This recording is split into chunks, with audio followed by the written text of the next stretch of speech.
पूजेच्या बहाण्याने 13 वर्षीय मुलीवर बलात्कार, भोंदू आरोपीला अवघ्या 2 तासात अटक। अंधश्रद्धेचा फायदा घेत 13 वर्ष अल्पवयीन मुलीवर लैंगिक अत्याचार केल्याची संतापजनक घटना पालघर जिल्ह्यातील डहाणू तालुक्यातील कासा परिसरात उघडकीस आली आहे।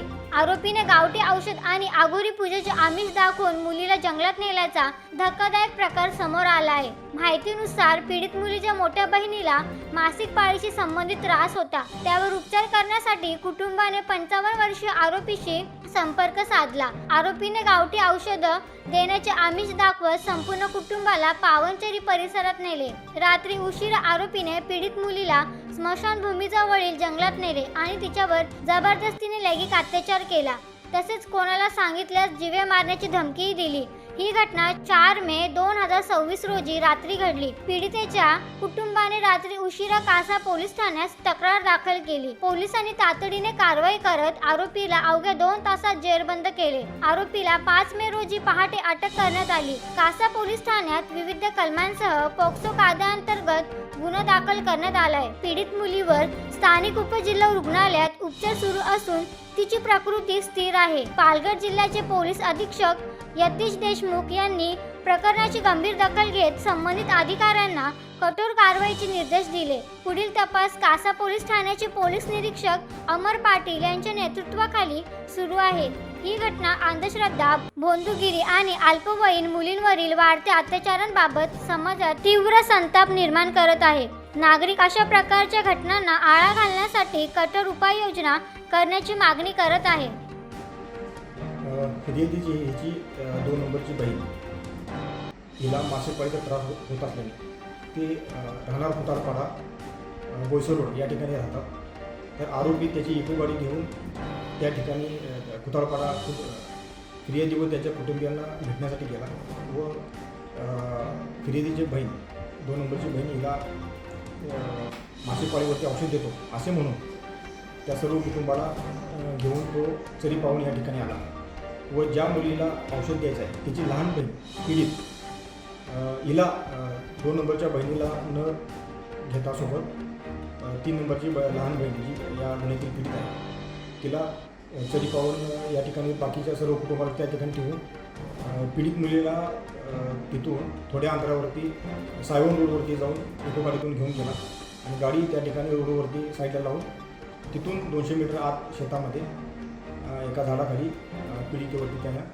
अत्याचार केलेला आहे। सध्या या घटनेत सर किती आरोपी आहेत आणि कोणाकोणाला अटक केली आहे? आरोपी सध्या या घटनेमध्ये एकच आहे,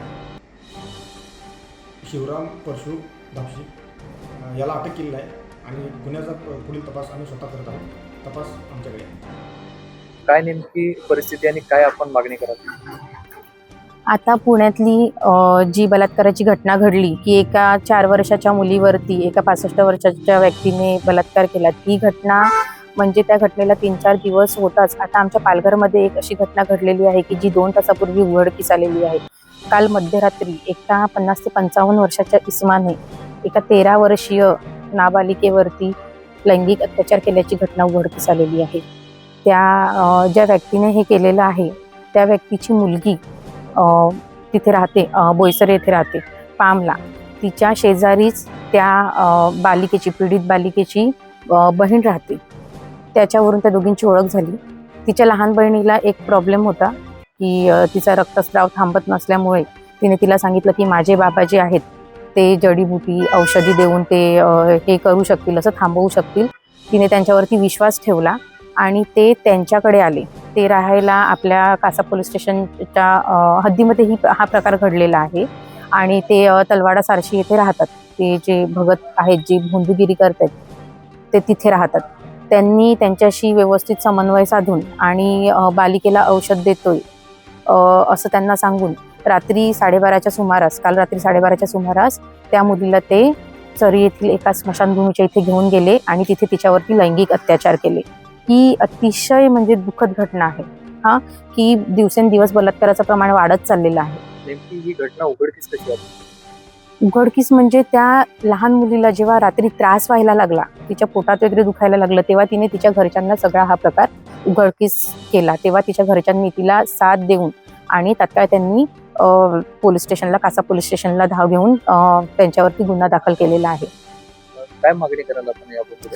माझी प्रशासनाकडे हीच मागणी आहे की ही जी काही भोंदूगिरी चाललेली आहे, बघा तुम्ही शिक्षित आहेत, तुम्ही डॉक्टरांवरती विश्वास ठेवा. ही जी काही भोंदूगिरी चाललेली आहे की ह्याच्यावरती विश्वास न ठेवता तुम्ही डॉक्टरांकडे गेलं पाहिजे. आणि माझी पोलिसांकडे सुद्धा, पालघर पोलिसांकडे सुद्धा हीच मागणी आहे की आपला हा जो आहे हा ग्रामीण भाग आहे, याच्यामध्ये भोंदूगिरी, बाबागिरी खूप चाललेली आहे आणि लोकांना फसवायला हे लोक मागे पुढे बघत नाही. पैशासाठी हे लोक काहीही करू शकतात. त्याच्यामध्ये अशा ह्या घटना घडत आहेत आणि ह्या भोंदू लोकांवरती पोलिसांनी तात्काळ आळा घालावा अशी माझी प्रशासनाकडे मागणी आहे. आणि हे जे कृत्य केलेलं आहे ह्या नराधमास, की माझी प्रशासनाकडे ही सुद्धा मागणी आहे की त्या 13 वर्षीय मुलीवरती एवढी दुःखद परिस्थिती तिच्यावरती आलेली आहे.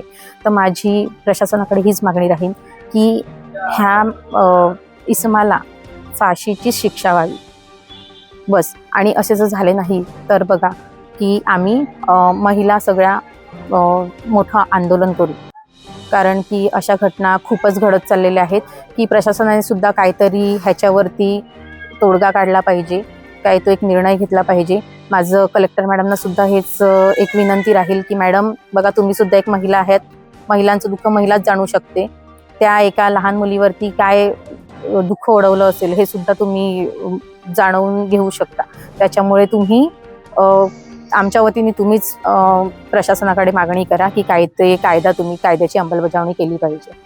देश विदेशातल्या ताज्या घडामोडी आणि बातम्या पाहण्यासाठी गुगलवरती जाऊन www.mumbai-deadline24.com या आमच्या वेबसाईटला भेट द्या. त्याचबरोबर युट्यूबवरती जाऊन मुंबई डेडलाईन 24 हे चॅनेल सर्च करा. सबस्क्राईब हे बटन दाबा.